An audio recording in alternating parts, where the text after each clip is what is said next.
میں نے کوئی 1,13,00,000 روپیہ ان کو ادا کیا. راجہ صاحب نے بڑا کلیئر کہا کہ بیٹا میں آپ کی مدد بھی کروں گا، لیکن وہ کیونکہ انٹرنیشنل ٹائپ کے فراڈیے لوگ ہیں.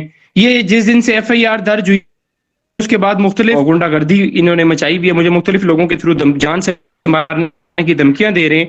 السلام علیکم ناظرین. سابق ناظم یونین کونسل دمیال راجہ شاہد اقبال صاحب کے فرزند راجہ شاہ نواز کے اگینسٹ کل سے سوشل میڈیا پر ایک ایف آئی آر وائرل ہے، جس میں مدعی مقدمہ کا یہ کہنا ہے کہ انہوں نے راجہ شاہد اقبال صاحب کو 1,13,00,000 روپیہ پلاٹ کی مد میں دیا تھا، اور کافی ٹائم گزرنے کے باوجود نہ تو انہیں پلاٹ دیا گیا اور نہ ہی انہیں رقم واپس کی جا رہی ہے. یاد رہے کہ راجہ شاہد اقبال صاحب بھانجے ہیں سابق صوبائی وزیر قانون راجہ بشارت صاحب کے. ہم نے یہ مناسب سمجھا ہے کہ ہم اس معاملے کی جانچ کر کے اور جو حقائق ہیں وہ عوام تک پہنچائیں، کیونکہ اس ایف آئی آر کو دیکھنے کے بعد بہت سے جو ہے وہ سوالات بھی ذہن میں جنم لے رہے ہیں. تو ناظرین، اس وقت ہمارے ساتھ موجود ہیں سید علی رضا بخاری صاحب جو مدعی مقدمہ ہیں. ان سے سب سے پہلے تو پورا ماجرا ہم جاننے کی کوشش کریں گے کہ یہ اصل واقعہ ہے کیا. اچھا سید علی رضا بخاری صاحب، یہ اتنی بڑی رقم آپ نے انہیں دی پلاٹ کے لیے، اور ہم نے ایف آئی آر میں یہ دیکھا ہے کہ آپ نے جو ہے وہ یہ مینشن کیا ہوا ہے کہ آپ نے صرف اعتماد کی بنیاد پہ جو ہے وہ انہیں اتنی بڑی رقم دی ہے. تو یہ اس کو تھوڑا سا بتائیں کہ یہ ایک اصل معاملہ بتائیں، اور اس کے بعد اتنی بڑی رقم جب آپ لین دین کرتے ہیں تو اس کا کوئی ایویڈنس یا کچھ ثبوت وغیرہ تو ہوتے ہیں نا. جی بہت شکریہ جی. اچھا ایسا ہے کہ راجہ شاہد اقبال صاحب جو سابق ناظم ہیں یونین کونسل دمیال کے، انہوں نے مجھے کال کی، اور کیونکہ میں پراپرٹی کے کاروبار سے وابستہ ہوں اور الحمدللہ علاقے میں ایک اچھا پراپرٹی کا کام کر رہا ہوں، اور انہوں نے مجھے گھر پہ حویلی رجگان دمیال پہ بلایا اور یہ کہا کہ مجھے اشد پیسوں کی ضرورت ہے، تو شاہ صاحب اگر آپ مہربانی کریں آپ مجھ سے یہ پلاٹ لے لیں، کیونکہ میری کچھ سیاسی مصروفیت ہے، اور میرا یہ چھوٹا بیٹا جو ہے راجہ شاہ نواز اقبال، یہ آپ کو فیسیلیٹیٹ کرے گا، یہ آپ کو پلاٹ کی رجسٹری انتقال اور قبضہ سارا کچھ دینے کا پابند ہے. تو میں نے ان سے 2 دن کا ٹائم مانگا، اور 2 دن کے بعد میں نے، کیونکہ انہوں نے انتہائی ریکویسٹ کی تھی کہ مجھے پیسوں کی اشد ضرورت ہے، تو میں نے کوئی 1,13,00,000 روپیہ ان کو ادا کیا، اور انہوں نے 1 ہفتے میں رجسٹری انتقال اور پلاٹ کا قبضہ دینے کا وعدہ کیا. تو اس کے بعد میں نے ان کو خطیر رقم دے دی. میری 1 ہفتے کے بعد فلائٹ تھی پاکستان سے باہر کی. میں جب پاکستان سے باہر چلا گیا تو ایون کہ اس دن بھی انہوں نے کہا کہ ہم آپ کو رجسٹری کروا کے دیں گے، لیکن وہ ایسا کرنے سے ناکام رہے. اس معاملے میں کرتے کرتے میں پاکستان سے جب واپس پاکستان میں آیا تو یہ معاملہ بڑا گمبھیر ہو چکا تھا، میری فیملی کا بھی میرے اوپر پریشر تھا. تو پھر انہوں نے اس طرح کیا کہ بجائے پلاٹ دینے کے انہوں نے بیچ میں جرگے ڈالنے شروع کر دیے. پھر ہمارے میوچل دوستوں کو بیچ میں ڈالا اور ان کے تھرو ریکویسٹ کرنا شروع ہو گئے کہ شاہ صاحب سے کہ ہمیں تھوڑا سا ٹائم دیں، ہم آپ کو پیسے واپس کر دیں گے. جب میں نے بار بار ان کے گھر کے چکر لگاتے ہوئے مجھے یہ اندازہ ہو گیا کہ پلاٹ ان کے نام کی ملکیت نہیں ہے، تو میں نے، کیونکہ یہ سگے بانجے ہیں جو سابق صوبائی وزیر قانون پنجاب ہیں راجہ محمد بشارت صاحب، کیونکہ وہ انتہائی اچھی شہرت کے انسان ہیں اور انتہائی شریف و نفس انسان ہیں، میں ان کے پاس چلا گیا. میں نے جا کے راجہ صاحب سے شکایت کی کہ آپ کا سگا بانجا مجھ سے 1,13,00,000 روپیہ بھی لے لیا، اور مجھے نہ پلاٹ دے رہا ہے نہ رجسٹری انتقال دے رہا ہے. تو راجہ صاحب نے بڑا کلیئر کہا کہ بیٹا میں آپ کی مدد بھی کروں گا، لیکن وہ کیونکہ انٹرنیشنل ٹائپ کے فراڈیے لوگ ہیں تو میں اس کی گارنٹی نہیں لے سکتا، لیکن میں بات ضرور کروں گا. وہاں سے میں مزید پریشان ہوا. پھر انہوں نے اپنے قریبی جو ان کا ایک سگا بھائی ہے راجہ شجاع اقبال، اس کو بیچ میں ڈالا، راجہ ممتاز کو بیچ میں ڈالا، اور ان کے قریبی رشتہ دار راجہ محمود اور راجہ عمران کو بیچ میں ڈالا. ان کو بیچ میں ڈال کے انہوں نے مجھ سے 6 مہینے کا مزید وقت لے لیا. 6 مہینے کا جب مزید وقت لیا اس کے بعد بھی مجھے پلاٹ کی رجسٹری اور ٹرانسفر دینے سے قاصر رہے. پھر میں نے ان کے اوپر پریشر ڈالا. اس کے عوض انہوں نے مجھے جون 2023 میں انہوں نے مجھے ایک 50 لاکھ کا چیک دیا کہ شاہ صاحب یہ 6 مہینے کے بعد دسمبر میں آپ نے چیک کیش کروا لینا ہے، باقی 63 لاکھ روپے ہم آپ کو کیش ادا کر دیں گے. ابھی دسمبر میں کیونکہ وہ چیک ڈس آنر ہو گیا، اور چیک ڈس آنر ہونے کے بعد میں نے پھر تھانے کی طرف موو کیا، اور مجھے وہاں جا کے پتا چلا کہ ان کے خلاف تو مختلف تھانوں میں لاتعداد قسم کی ایف آئی آر رجسٹرڈ ہیں، جس کے اوپر تھانہ دمیال میں بجلی چوری کا مقدمہ، تھانہ آرے بازار میں چیک ڈس آنر کا مقدمہ، تھانہ وارث خان میں فراڈ کا مقدمہ. تو میں صرف یہ ریکویسٹ کرتا ہوں کہ جس طرح انتہائی محنت کی کمائی یہ لوگ فراڈیے کھا گئے ہیں، تو میں کاروباری لوگوں سے یہ انتہائی ریکویسٹ کروں گا کسی بھی لین دین سے پہلے جس کو پیسے آپ دے رہے ہوں اس کے بارے میں جانچ پڑتال ضرور کریں. اور میرے پرچہ درج ہونے کے بعد مجھے مختلف لوگوں کے تھرو جان سے مارنے کی دھمکیاں دے رہے ہیں، لیکن انشاءاللہ میں اپنے موقف سے بھی پیچھے نہیں ہٹوں گا، اور ہر قسم کی قانونی جنگ لڑنے کے لیے ان سے ان کے خلاف میں تیار رہوں گا، اور انشاءاللہ میں یہ پیسے ان کو کھانے نہیں دوں گا. لیکن ہمارے ملک میں کیسے انویسٹمنٹ ہو جب اس طرح کے فراڈی لوگ جب آپ کی انویسٹمنٹ کا یہ حال کریں گے تو پاکستان کا کیا حال ہوگا؟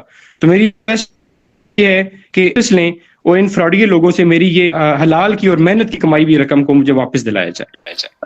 اچھا، اس میں اب آپ یہ کہہ رہے ہیں کہ یہ ایک جو فطری قسم کا سودا ہوتا ہے وہ اس طرح کی ڈیلنگ نہیں تھی. آپ کو راجہ شاہد اقبال صاحب جو ہیں وہ انہوں نے خود آپ کو بلایا کہ مجھے پیسوں کی ضرورت ہے اور میرا یہ پلاٹ آپ لے لیں اور میں مجھے اتنے پیسے چاہیے، مطلب انہوں نے آپ کو خود بلا کے تو یہ پلاٹ آپ کو دینے کی آفر دی تھی؟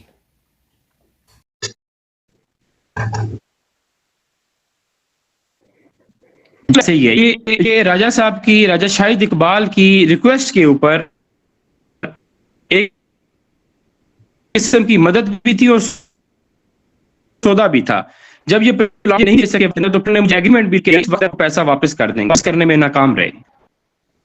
ٹھیک ہے. اچھا، جب آپ راجہ بشارت صاحب کے پاس گئے تو آپ یہ کہہ رہے ہیں کہ ان کی طرف سے آپ کو یہ کہا گیا کہ یہ جو ہیں یہ فراڈی ہیں، تو ان کی طرف سے بھی دوسرے لفظوں میں کہا جائے تو انہوں نے ایک قسم کا ہاتھ کھڑے کیے ہوئے ہیں، کیونکہ انہوں نے آپ کے بقول ان کا یہ کہنا تھا کہ میں کوئی گارنٹی نہیں لے سکتا.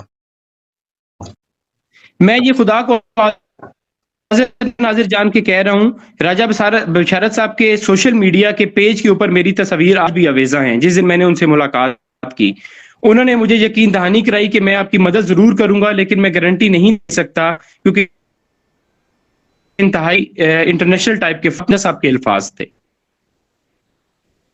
ٹھیک ہے. اچھا، ابھی آپ یہ کہہ رہے ہیں کہ ایف آئی آر درج ہونے کے بعد آپ کو دھمکیاں بھی مل رہی ہیں، تو اس کا تھوڑا سا بتائیں کہ کس نوعیت کی دھمکیاں ہیں اور آپ نے اس دھمکیوں کے بعد کوئی قانونی کارروائی وغیرہ کی ہے، کوئی کسی تھانے میں اطلاع وغیرہ یہ دی ہے؟ جس دن سے درج ہوئی ہے، یہ جس دن سے ایف آئی آر درج ہوئی اس کے بعد مختلف جو گنڈا گردی انہوں نے مچائی بھی ہے، مجھے مختلف لوگوں کے تھرو جان سے مارنے کی دھمکیاں دے رہے ہیں، لیکن میں اپنے موقف سے اپنے حق سے پیچھے نہیں ہٹوں گا. ہر محاذ پہ ان کے خلاف میں قانونی جنگ کرنے کے لیے تیار ہوں.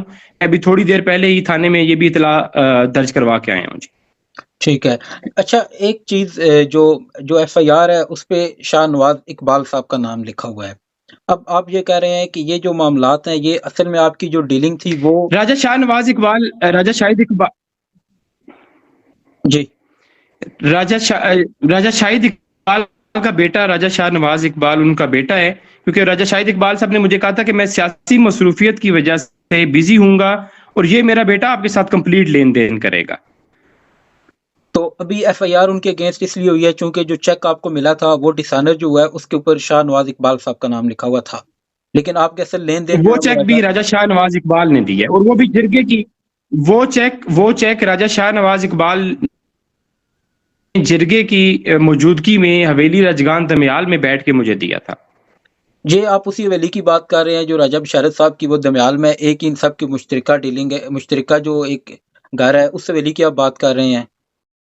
یہ بالکل ان سب کا مشترکہ گھر ہے اور اسی مشترکہ گھر میں یہ ڈیلنگ ہوئی تھی.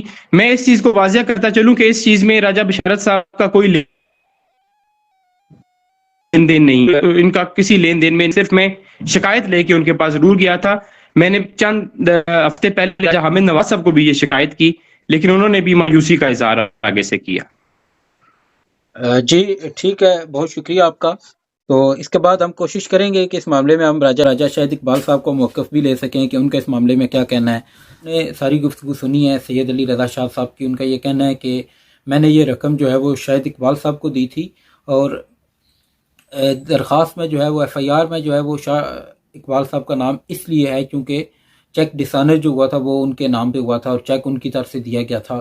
اور مین جو ایک اہم انکشاف جو اس انٹرویو سے پہلے تک نہیں تھا جو اب ہوا ہے، ان کا یہ بھی کہنا ہے کہ مجھے اس ایف آئی آر کے بعد جو ہے وہ دھمکیاں بھی مل رہی ہیں اور میں ابھی جو ہے وہ تھانے میں اس چیز کی اطلاع بھی کر کے آ رہا ہوں.